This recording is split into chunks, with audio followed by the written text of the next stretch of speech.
Olá, pessoal, tudo bem?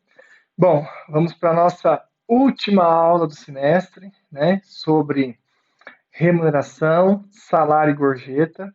Nós estávamos falando de salário, começamos remuneração, aí eu expliquei para vocês o conceito de remuneração, falamos da gorjeta, né, aí nós começamos a falar do salário. Nós tivemos uma introdução, a parte um, né, tivemos uma parte 2 de salário, né, com as características, né, do salário, modos de aferição, tipos de salário. Tivemos uma parte no salário complessivo, tivemos uma terceira parte que foi o salário in natura, né, o salário utilidade, e agora nós vamos para a quarta e última parte do salário, tá? Nós vamos concluir a nossa apostila, tá?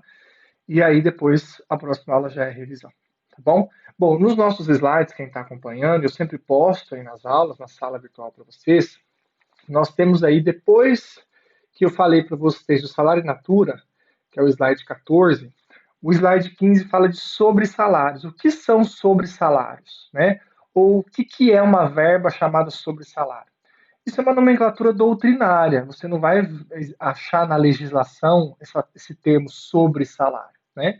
Então, essa denominação doutrinária foi para identificar verbas que não são salário, mas que integram a base de cálculo do salário.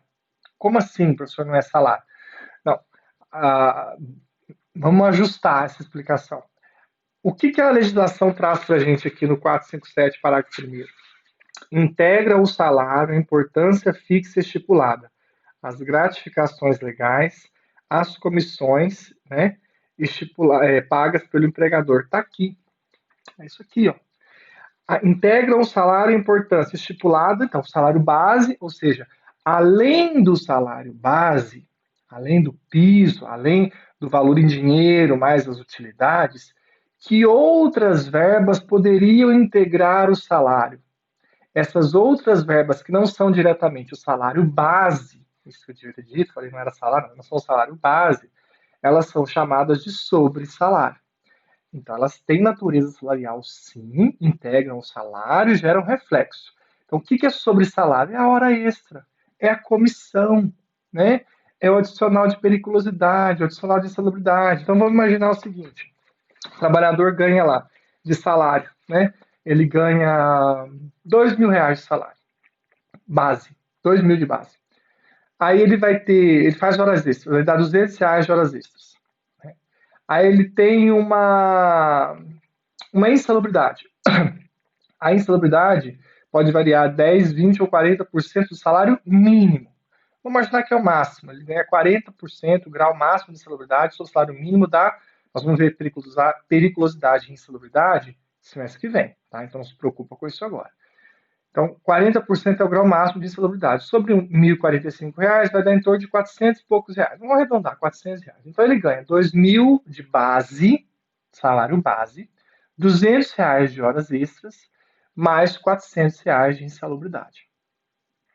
Então, o salário dele vai ser quanto para calcular 13º, férias, FGTS? Quanto que eu vou pegar? Os 2.000, os 2.000 mais as horas extras, ou os 2.000 mais as horas extras mais a insalubridade? Os 2.000 mais as horas extras mais a insalubridade, porque a hora extra e a insalubridade, elas não estão dentro do salário base, mas elas são recebidas, são pagas habitualmente, né, por algo que o empregador tem direito. Se ele trabalhou a mais, ele recebe pelas horas extras. Se ele trabalha numa atividade insalubre, ele recebe por esse adicional. E é isso que está falando aqui, ó.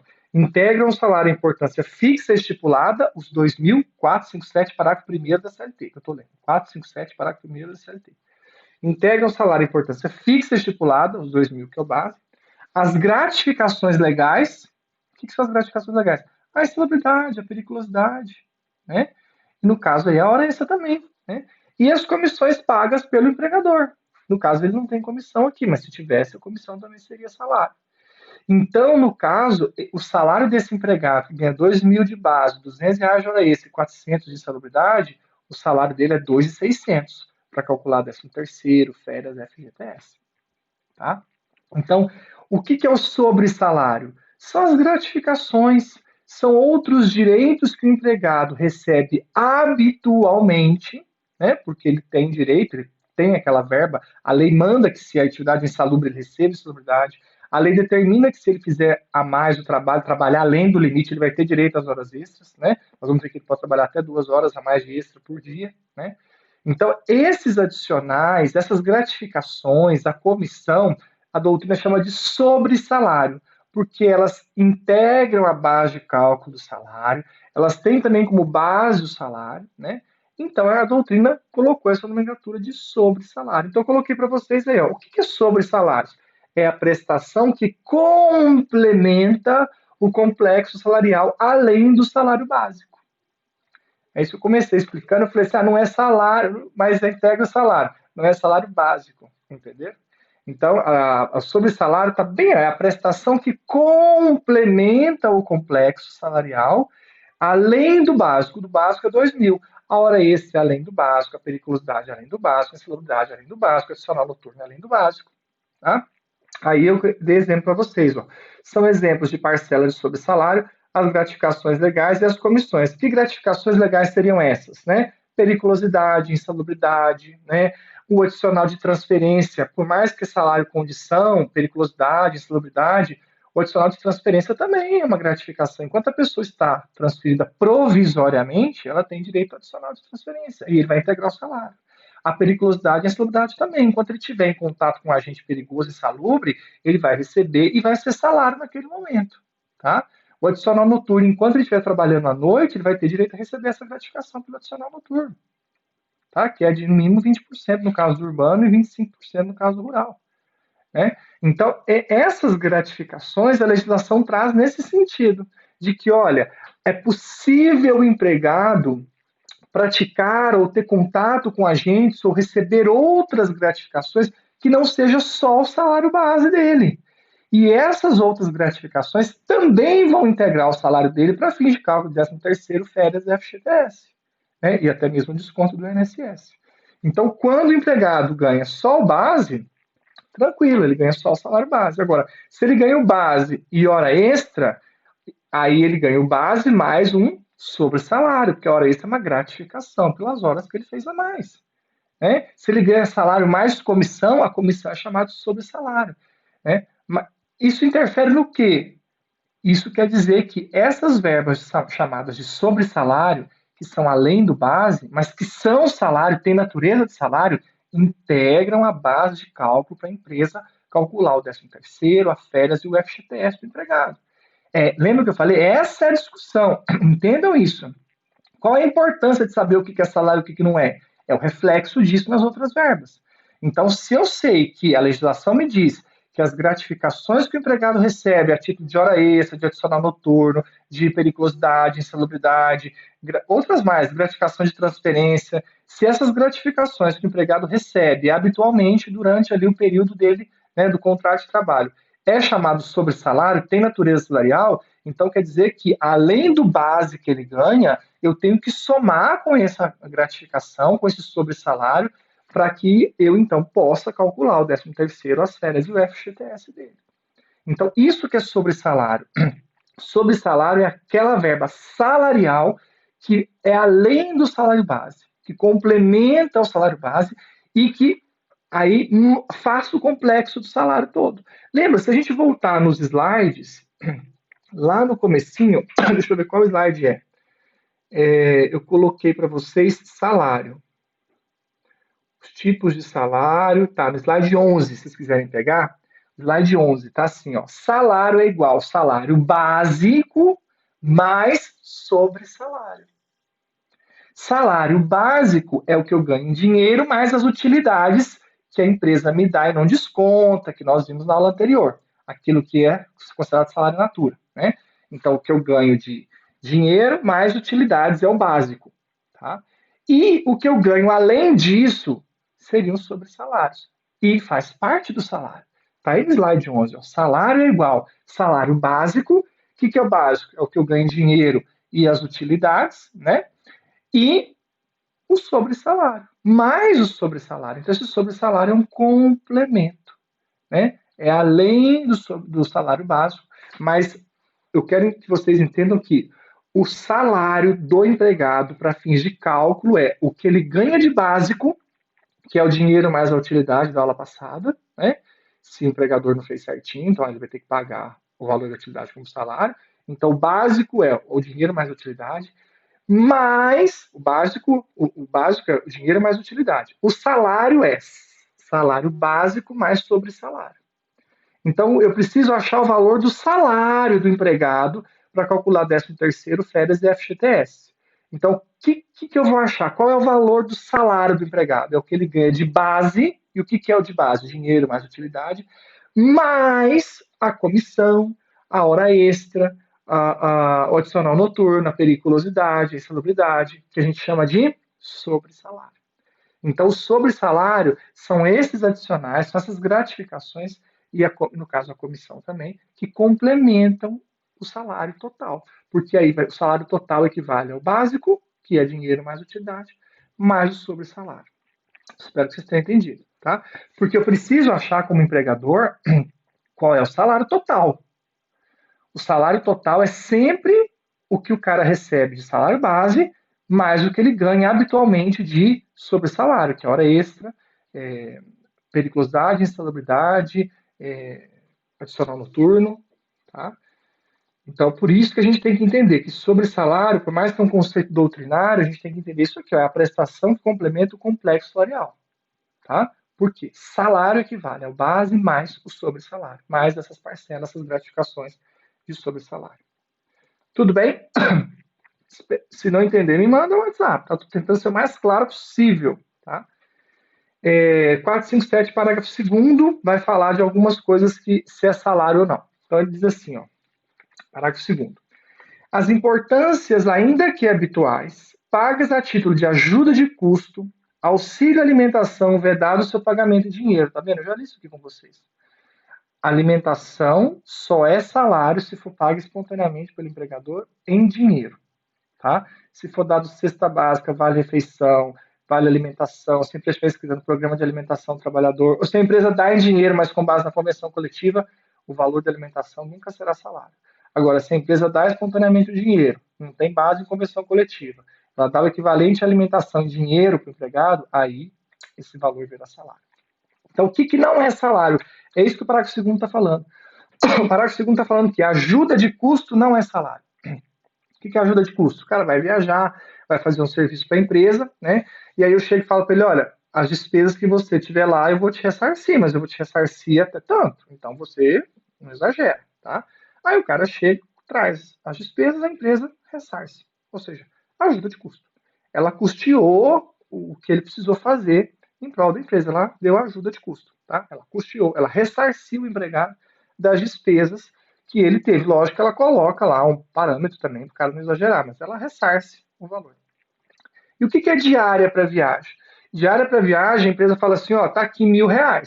Você tem R$ 1.000 para ficar esses 2 dias lá. É seu. Se você quiser gastar os 1.000, se você quiser gastar 500 e ficar com os outros 500, é R$ 1.000. É isso aí. Eu estou te dando de diária.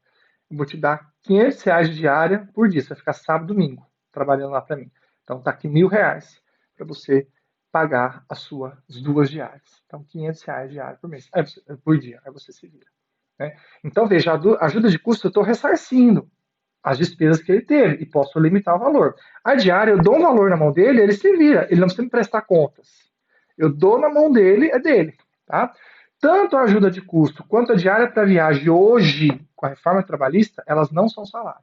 Então a empresa, se o cara ganha, sei lá, 3 mil, e a empresa der R$ 5.000 por mês para ele em diária para viagem, porque ele vive viajando, esses 5.000 não integram o salário. Se a empresa ressarcir para ele 3 mil de ajuda de custo todo mês, o salário dele é 3 mil, e a empresa ainda ressarce mais 3 mil de ajuda de custo, que ele, né, despesas que ele tem, a ajuda de custo também não é salário. É isso que está falando aqui. O parágrafo 2º quer dizer isso, ó. As importâncias, ainda que habituais, mesmo que todo mês você ressarça as despesas, mesmo que todo mês você dá diária para viagem, né? Ainda que habituais, pagas a título de ajuda de custo, auxílio alimentação. Só que o auxílio alimentação é vedado o pagamento em dinheiro, já expliquei. Então, eu posso dar auxílio alimentação todo mês, só não posso dar em dinheiro, a não ser que a convenção coletiva autorize. Diárias para viagem, então as importâncias ainda que habituais, pagas a título de ajuda de custo, auxílio alimentação, vedado seu pagamento em dinheiro, diárias para viagem, prêmios e abonos não integram a remuneração do empregado. Não se incorporam ao contrato de trabalho, ou seja, não gera direito adquirido, porque eu posso parar de dar essa diária a qualquer momento, essa ajuda de custo a qualquer momento, esse prêmio a qualquer momento, e não constituem base de incidência de qualquer encargo trabalhista e previdenciário. Vocês estão vendo aqui? É essa a importância que a gente tem que entender. Por que eu tenho que saber se a verba é salário ou não? Por causa disso, finalzinho aqui, ó. Se a verba for salário, ela integra a base de cálculo do salário e gera reflexo no 13º, nas férias, no FGTS e no próprio desconto do INSS. Aqui no parágrafo 2º, o legislador está falando, olha, diária para viagem, ajuda de custo, prêmios que o empregado recebe, bônus que ele recebe, isso não é salário. Auxílio alimentação não é salário, a não ser que seja pago em dinheiro. Então o legislador está sendo bem incisivo. Olha, empresa, pode dar ajuda de custo, pode dar diária para viagem, pode dar auxílio alimentação que não seja em dinheiro, pode dar prêmio, não será salário. Né? Então, isso é extremamente importante, porque a empresa vai se apegar a isso aqui para poder se organizar. Lógico, se tiver fraude, no Olerite está lá ajuda de custo, mas é salário. Ou ele colocou um prêmio lá, mas na verdade o cara recebe todo mês, a meta é muito baixa, eles colocaram uma meta muito baixinha, todo mundo bate essa meta, né? Então todo mundo consegue ganhar se o empregado provar que aquela verba que está no limite dele, como ajuda de custo, como prêmio, como diária para viagem, é fraude, na verdade a empresa está burlando, aquilo seria salário, aí cabe ao empregado provar. Se ele conseguir demonstrar com testemunha, com prova documental, que aquela verba que está ali com o nome de ajuda de custo, de diária, de prêmio, de bônus, na verdade não é um prêmio, um bônus, uma ajuda de custo, uma diária, é salário mesmo, está ali só para a empresa não pagar encargos em cima, aí ele ganha os reflexos na justiça. Isso acontece. Muitas empresas se apegam isso aqui para fraudar. Falar, eu vou dar um prêmio para esses empregados de 300 por mês, vou colocar uma meta de venda bem baixa, e aí pronto, eu dou 300 para todo mundo, entra como prêmio, eles ganham os 300 reais e não tem reflexo em nada, porque não integra o salário. Se esses empregados provarem que esses 300 reais a empresa está fazendo desse jeito, porque, gente, o que é prêmio? Prêmio é algo que você ganha por algo extraordinário. É só você pensar quantos prêmios você ganhou na sua vida. Né? A gente ganha prêmio quando faz algo extraordinário. Agora, imagina o cara ganhar prêmio todo mês. Não é um mínimo estranho? A legislação não limita, a legislação não fala assim, tem que ser 2 prêmios por ano, 4 prêmios por ano. Tentaram, tá? Foi feita uma alteração, aí caiu junto com a parte da gorjeta que eu expliquei para vocês, tá? Foi feita uma alteração de que seriam no máximo, acho que 4 prêmios por ano, mas caiu. Então hoje nós não temos limitação de prêmio. Né? A legislação não traz aqui, a única coisa que traz do prêmio é isso aqui, ó, parágrafo 4º.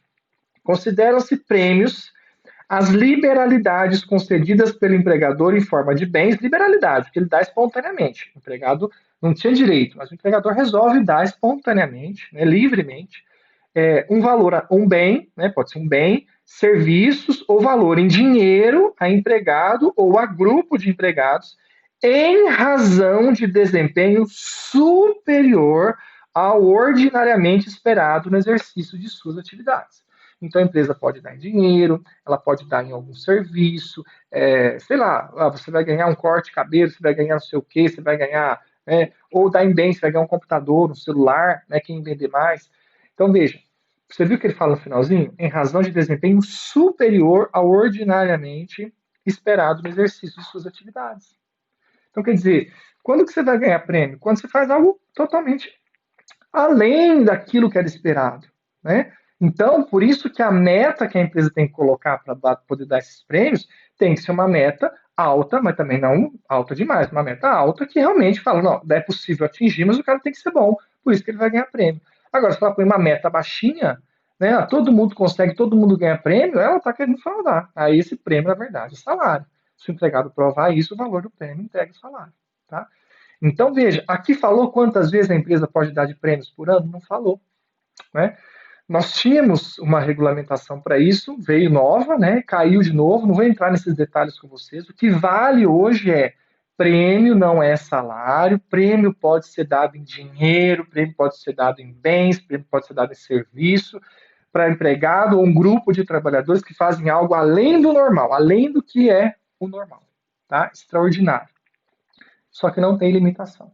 Então pode ser em tese todo mês, infelizmente, tá? Se a empresa provar que todo mês o cara batia aquela meta que já era extraordinária, tudo bem, né? Só que a empresa vai ter que ter essa convicção de que se ela for acionada judicialmente e o empregado questionar isso, olha, eu ganhava todo mês, a meta era baixa, é ela que vai ter que justificar depois, falar, olha, realmente tinha o prêmio, mas a meta não era baixa. Aí a empresa vai ter que, muitas vezes, vai atrair o ônus para ela, né? Então tem que ter esse cuidado, tá bom?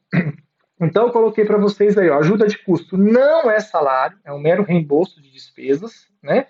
Independente do valor recebido. A diária para viagem também não é salário, tá? Diária e ajuda de custo não é salário, prêmio não é salário, bônus não é salário, nós vimos aqui, tá?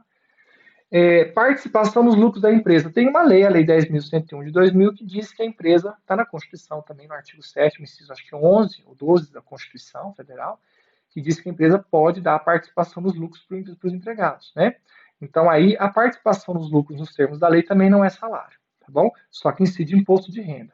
O que seria a participação nos lucros? A empresa faz um acordo com os seus empregados, normalmente ela chama uma pessoa do sindicato para poder representar os trabalhadores, conversar com os trabalhadores e entabular o acordo, um acordo coletivo, né, com o sindicato, ou com os seus empregados, mas com um membro do sindicato ali, auxiliando os empregados, ela faz esse acordo, e aí ela fala, se esse ano nós atingirmos um lucro X ou acima de tanto, né, eu vou distribuir parte desse lucro para os empregados.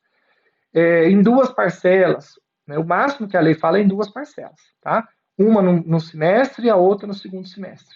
Mas hoje, com a reforma trabalhista, é possível negociar. Eu entendo que está lá no 611 há a possibilidade de negociar a participação nos lucros. Então, para mim, se na negociação, se no acordo tiver lá que a empresa vai dar a participação em 3 parcelas ou em 4 parcelas, eu entendo que é tranquilo, que não vira salário também, porque é possível você negociar a participação nos lucros, tá? Está lá no 611A da CLT. Então, a participação nos lucros é isso, quando a empresa resolve, né, chamar os empregados e falar, olha, se a gente conseguir no ano que vem, a meta é essa, se a gente conseguir vender tanto, eu vou pegar parte desse lucro e vou distribuir para vocês, né? Aí ela vai colocar condições, né? Você tem que trabalhar o ano todo para ganhar. Aí o TST vai lá e fala, não, se o cara for mandado embora e trabalhou 7 meses, ele tem que receber proporcional dos 7 meses que ele trabalhou, porque os 7 meses que ele trabalhou, ele contribuía para o lucro da empresa. Então o TST, na súmula 451, diz, olha, se o empregado trabalhou 6, 7 meses e foi demitido, ele tem direito à participação nos lucros proporcional. Tá? Ele não precisa trabalhar o ano todo, porque ele contribuiu para o lucro. Se quem trabalhou o ano todo vai receber integralmente a parcela ou as parcelas que forem determinadas no acordo. Isso vai ser negociado. Muitas empresas grandes fazem isso, é uma forma de você estimular os trabalhadores, né? Porque às vezes é um 14º no final do ano, né? Às vezes é uma parcela, você tem lá as férias, o 13º, e aí a empresa conseguiu ter um lucro bom, vai distribuir esse lucro, e às vezes ela consegue dar uma parcela no final do ano, né? O equivalente às vezes a um salário de empregado, tem situações que são muito boas, né? A participação no lucro. Então, não é salário, a empresa pode, então, negociar, ela tem que negociar com o sindicato isso, ou com os empregados, e um membro do sindicato representando esses trabalhadores, ela entabula um acordo coletivo, então tem que ser por negociação, né? E aí, nesse acordo, vai ter as regras dessa participação, quem vai receber, como que vai ser pago, se uma parcela, duas parcelas, né? Ou mais, a lei fala no máximo duas. E o empregado vai atingindo, a empresa atingindo aquela meta, ela vai distribuir parte do seu lucro. E o que vai acontecer só é a incidência de imposto de renda sobre essa verba. Não integra o salário, não vai refletir em 13º, férias, FGTS, nada. Mas é um plus, é um bônus para o empregado, né? É uma verba indenizatória que ajuda bastante o empregado. A empresa não teria obrigatoriedade de fazer isso. Então, se ela toma essa liberdade, né, vale a pena.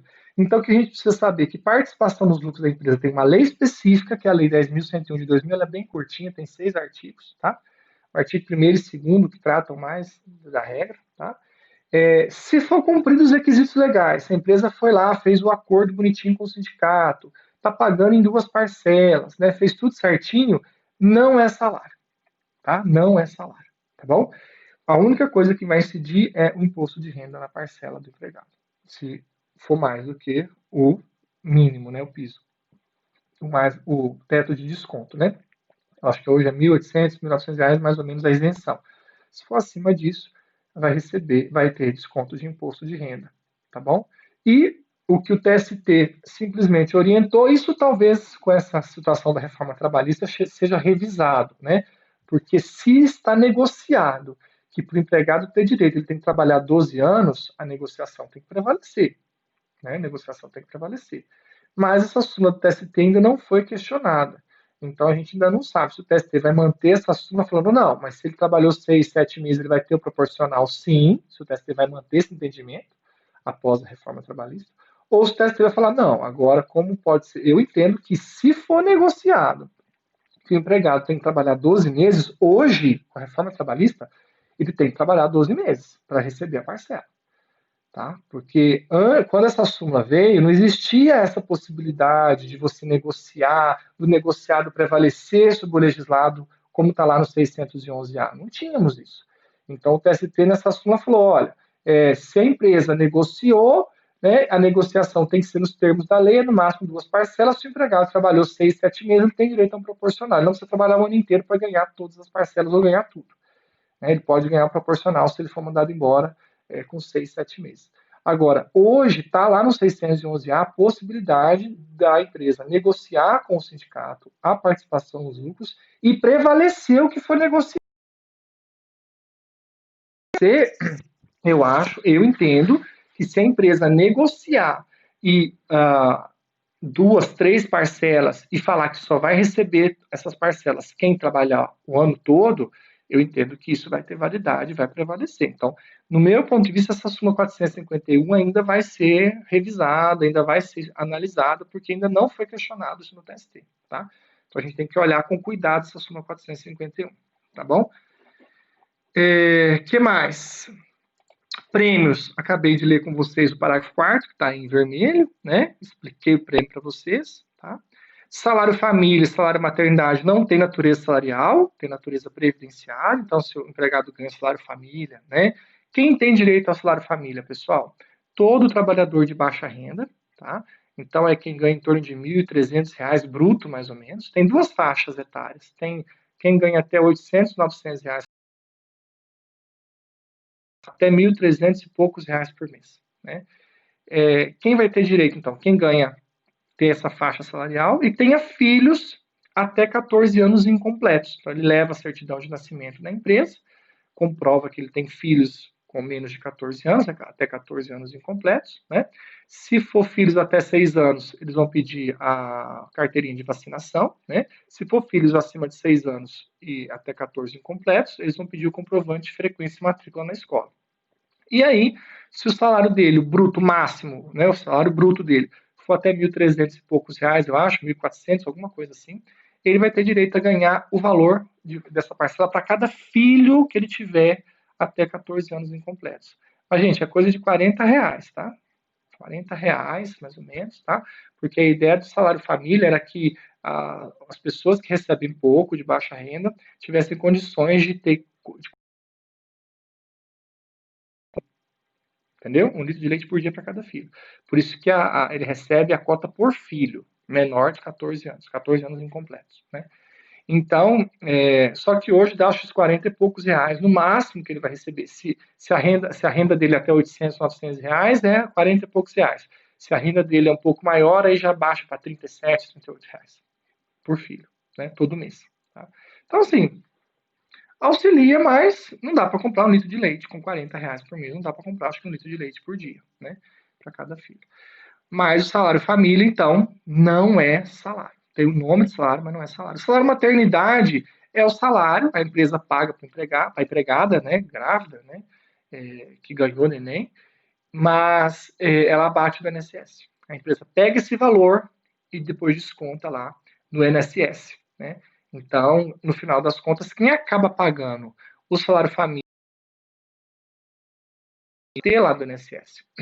A empresa paga o salário família, paga o salário maternidade, aí ela mostra que pagou para o empregado e acredita lá no INSS. Ela fala, olha, eu tenho esse crédito, Então, quando ela for pagar o INSS dela, ela abate. Então, no frigir dos ovos, o salário família, o salário maternidade, tem nome de salário, mas quem paga é o INSS, porque o INSS que vai, no final das contas, ter que arcar com isso. A empresa vai pagar e vai descontar junto ao INSS, que ela tem que repassar, né?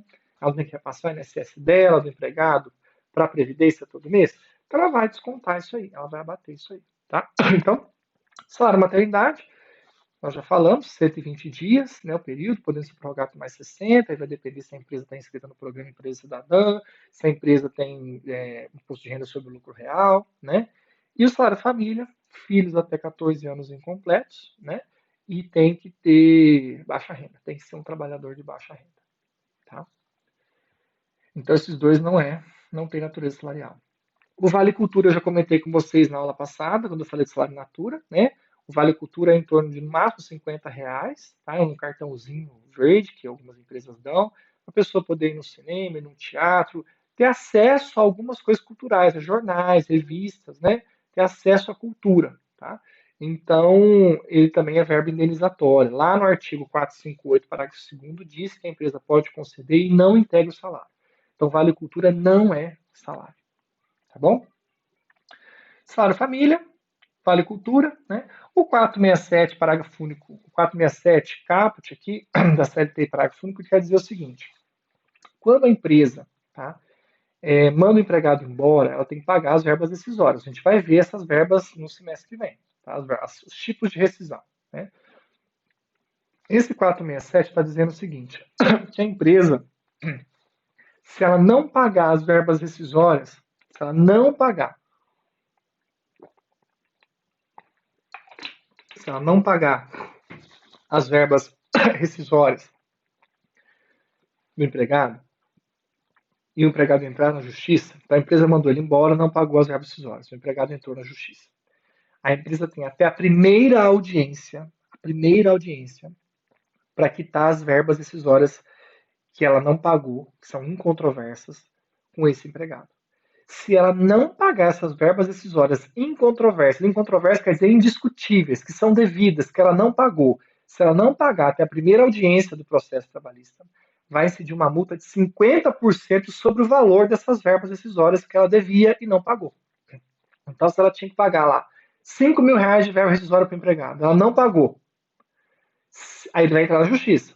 Se na primeira audiência ela não pagar esses 5 mil que são devidos, que são incontroversos, que ela não conseguiu provar que pagou, né? Se ela não conseguir pagar na primeira audiência, vai incidir uma multa de 50% sobre os 5 mil. Ou seja, ela vai pagar no final os 5 mil mais R$ 2.500, ou seja, R$ 7.500. Então, pessoal, essa multa do 467 é uma multa para a empresa que, ao mandar o empregado embora, ou quando tiver uma rescisão do contrato, não quitou todas as verbas decisórias para o empregado. Aquelas verbas decisórias que ela deixou passar, que ela não quitou, se o empregado entrar na justiça, ela vai ter até a primeira audiência para quitar. Se ela não quitar a primeira audiência, vai ter uma multa de 50% sobre o valor dessas verbas decisórias que deveriam ter sido pagas e não foi. Tá? Qual que é a discussão aqui? A Fazenda Pública paga essa multa ou não? Né? O parágrafo único do 467, se vocês forem olhar aí, não vai existir. Né? Tem várias CLTs que não trazem, que esse parágrafo único já caiu, que a medida provisória que trouxe perdeu validade, então o parágrafo único não vale. Mas caiu numa prova de OAB, pessoal, essa pergunta. Porque o parágrafo único diz que a Fazenda Pública, as suas autarquias e fundações, são isentas dessa multa do 467. Entendeu? Só as empresas normais, privadas, que teriam que pagar. A massa falida é isenta, mas não está no parágrafo único, tá? A massa falida está, acho que na súmula 388. Na súmula 388 do TST fala que a massa falida, quando ela é processada, ela é isenta de pagar essa multa. Tá? Massa falida, ela faliu, realmente não tem dinheiro, então ela é isenta de pagar essa multa. E o parágrafo único do 467 que existia falava que a Fazenda Pública também era isenta dessa multa. Só que esse parágrafo único existiu por uma medida provisória. E a medida provisória caiu, não foi votada. E aí, então, ele deixou de ter validade. Mas o judiciário continua aplicando como se o parágrafo único não tivesse perdido a validade. Ou seja, se a gente for fazer uma pesquisa na jurisprudência e até mesmo no exame da ordem, se te perguntarem se a Fazenda Pública tem que pagar a multa do 467, ou seja, se a Fazenda Pública está devendo verba rescisória para os seus empregados e na primeira audiência ela não paga, se ela tem aplicação dessa multa, a resposta é não. Ela é isenta dessa multa, ela não tem que pagar essa multa. Caiu 2 vezes em OAB, né? E na jurisprudência você tem visto, você vai pesquisar, você vai ver que eles vão falar, a Fazenda Pública é isenta da multa do 467 da CLT. Existe uma outra multa que é do 477, que a gente vai ver depois. Essa do 477, a Fazenda Pública não é isenta, não. Na súmula 69 do TST está falando aí, né? A multa do 477 é porque quando manda a pessoa embora, né, o empregador rescinde com o empregado, a empresa tem 10 dias da extinção para pagar as verbas decisórias. Se a empresa não pagar em 10 dias, tem multa de um salário. O empregado tem direito à multa de um salário.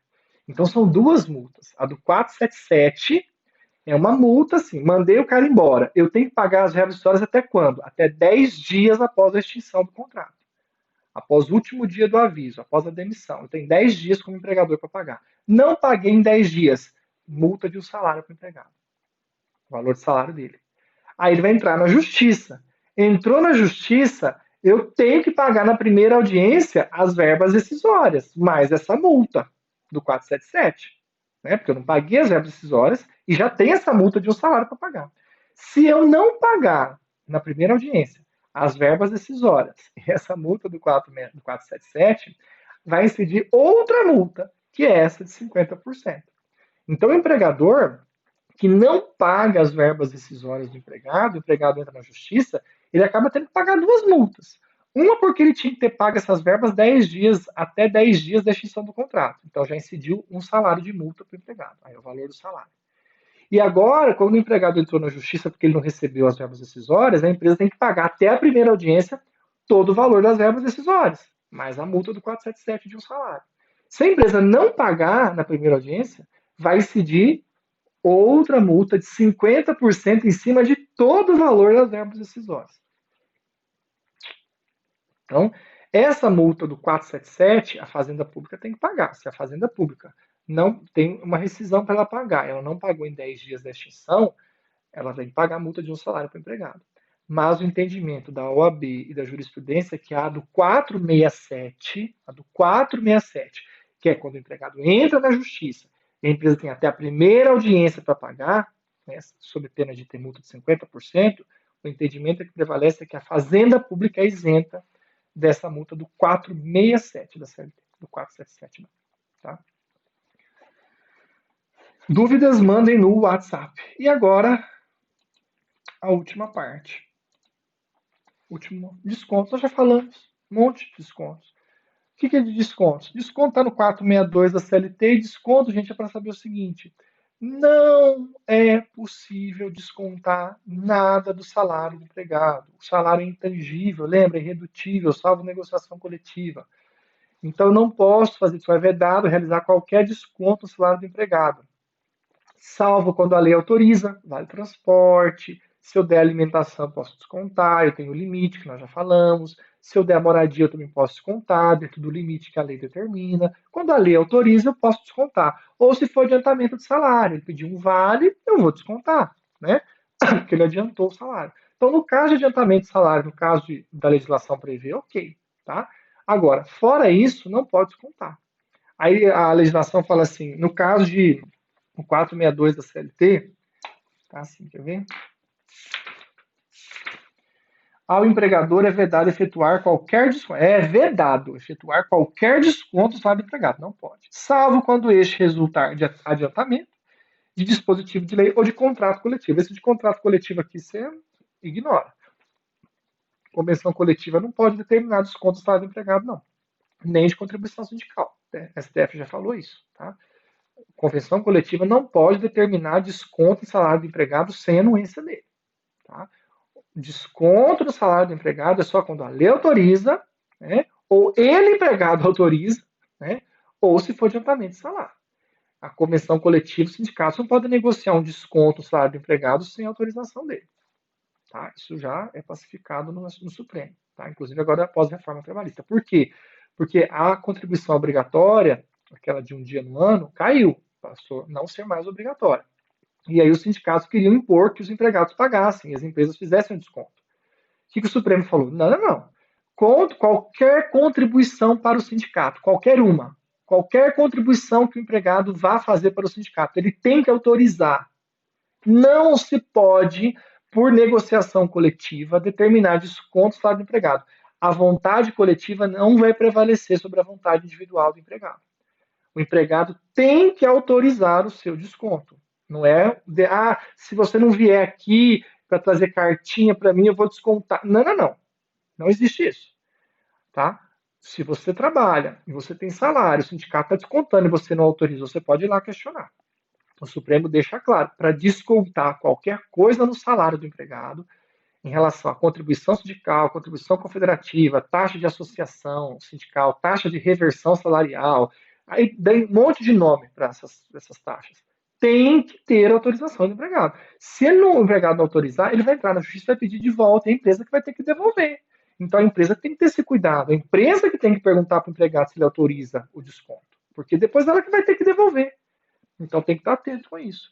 E eu coloco para vocês isso aí, tá? Que é o J17, ó, artigos 545, 578, 579. Todos esses artigos em vermelho aí são artigos que dizem que a contribuição sindical, tanto a patronal, se o patrão quiser contribuir com a empresa, com o sindicato patronal, quanto a do empregado com o sindicato profissional, tem que ser autorizado por eles. O patrão tem que autorizar o desconto para poder o sindicato patronal descontar dele, e o empregado tem que autorizar o desconto para que a empresa faça o desconto do salário e repasse para o sindicato profissional. Porque é assim que é feito. O empregado autoriza, a empresa desconta e repassa para o sindicato profissional. Se o empregado não autorizou, a empresa não pode descontar. Senão ela que vai ter que devolver, porque ela está descontando. Tá? Então tem que ter esse cuidado, tá bom? Pessoal, desconto, quando a lei não prevê e quando não é adiantamento de salário, tem que ser autorizado pelo empregado. Sempre o empregado tem que autorizar. Olha, os três requisitos. A lei não prevê o desconto e não é adiantamento de salário. Eu contratei um trabalhador, é motorista. Eu quero que ele, se ele tiver multa, que eu desconte dele. O que eu faço? Todo prejuízo que o empregado der intencional, se for dolo intencional, o empregador pode descontar dele sem autorização dele, porque houve um prejuízo intencional. Mas aí depois o empregador tem que provar que houve dolo. Agora, se houve culpa, se o empregado gerou um prejuízo e foi culposo, a empresa pode descontar desde que o empregado tenha autorizado previamente, antes de acontecer o prejuízo, por escrito e sem coação. Então, se eu contrato um motorista e ele vai dirigir para mim e eu quero que ele já saiba que se ele tomar multa vai ter desconto dele, eu tenho que colocar no contrato uma cláusula por escrito, deixando claro que ele já está autorizando esse desconto no caso de multa com o veículo que ele está usando. Ele vai assinar e vai autorizar expressamente para mim. Então, uma autorização prévia, por escrito e sem coação. E sem coação. Tá? Então, isso que a gente tem que tomar cuidado.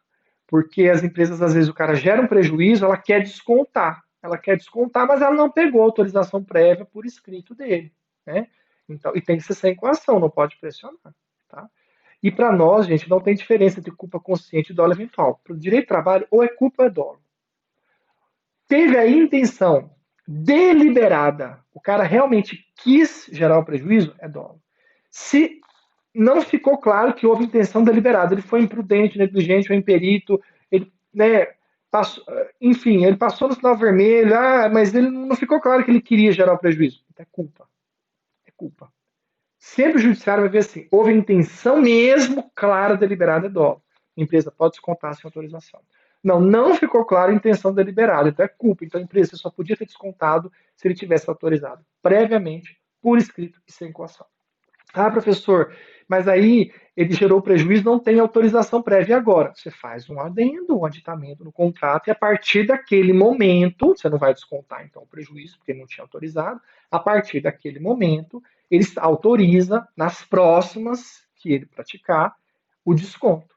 Entendeu? Então aí você vai ter que perdoar esse primeiro prejuízo, mas já faz um documento que os próximos que ele gerar, ele vai já autorizar o desconto. Foi prévio, por escrito e sem coação. Tá bom? Então, desconto é isso, tá? O 462, o parágrafo primeiro é isso, essa explicação que eu coloquei para vocês, tá? Não fala bonitinho assim, ele fala em caso de dano causado pelo empregado, o desconto será lícito desde que essa possibilidade tenha sido acordada, então no caso de culpa, né? Ou na ocorrência de dolo do empregado. Então, na ocorrência de dolo, não fala que tem que precisar ser acordado, tá? Se olhar aqui, ó, em caso de dano causado pelo empregado, o desconto será lícito, desde que tenha essa possibilidade sido acordada. Ou na ocorrência de dolo do empregado. Ou seja, quando ele fala ou na ocorrência de dolo, o dolo não precisa ter acordo, não. Só vai ter acordo no caso de culpa. Ou seja, no caso de culpa, tem que ter pego autorização prévia, por escrito e sem coação do empregado. É a súmula 342 com a OJ 160. Tá bom? Ah, o empregado quer ter plano de saúde. Ele autoriza o desconto. Aí você desconta e repassa o plano de saúde. Ah, ele fez um empréstimo consignado do salário. Ele autoriza e você vai fazer o desconto. Só que lembra, você tem que cuidar como empregador, que o empregado pode comprometer no máximo até 70% do salário dele, porque 30% no mínimo tem que ser dado em dinheiro, né? Então, se o empregado quer que desconte o plano de saúde no salário, empréstimo consignado no salário, ele autoriza a empresa a fazer isso, a empresa vai, então, permitir o desconto e repassar para o credor, tá bom? Mas tem que tomar cuidado com o limite de comprometimento do salário, que é até 70%, tá? Aí, eu fiz a pergunta aí, multa de trânsito por atravessar sinal vermelho. Dolo ou culpa do empregado? É culpa.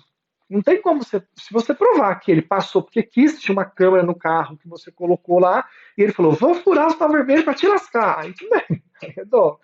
Mas se não tiver, como é que você vai provar que ele quis passar no sinal vermelho? Todos nós cometemos esses erros, todos nós.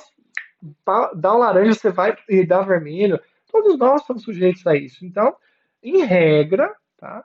Em regra, a interpretação que se tem é que quando o empregado toma uma multa porque passou no sinal vermelho por um excesso de velocidade, em regra, presume-se que é culpa, tá?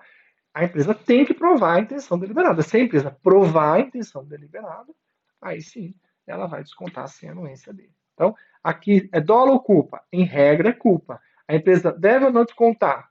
Depende. Se ela já tem autorização, ela pode. Se ela não tem autorização, ela não pode. Porque sem autorização, só se ela provar que o empregado agiu de forma dolosa, intencional. Certo? Pessoal, qualquer dúvida vocês mandem no WhatsApp. Eu acho que era tudo que eu queria falar nesse semestre, tá? Trazendo os artigos, os slides para vocês, mostrando na lei, dando exemplos, explicando, né? Foi bastante conteúdo. Então, na próxima aula eu vou fazer uma revisão, vou gravar uma revisão para vocês também, tá? Mas se vocês tiverem qualquer dúvida, mandem para mim no WhatsApp, nos nossos horários de aula, tá bom? Até mais, um abraço. Eu não vou desejar até o próximo semestre, porque ainda tem a revisão e tem a prova. Mas no próximo semestre a gente vai voltar com as aulas, né? Talvez ainda volte com um pouquinho de aula online, mas depois a gente já, se Deus quiser, vamos ter encontros presenciais, tá bom? Um abraço a todos, bons estudos.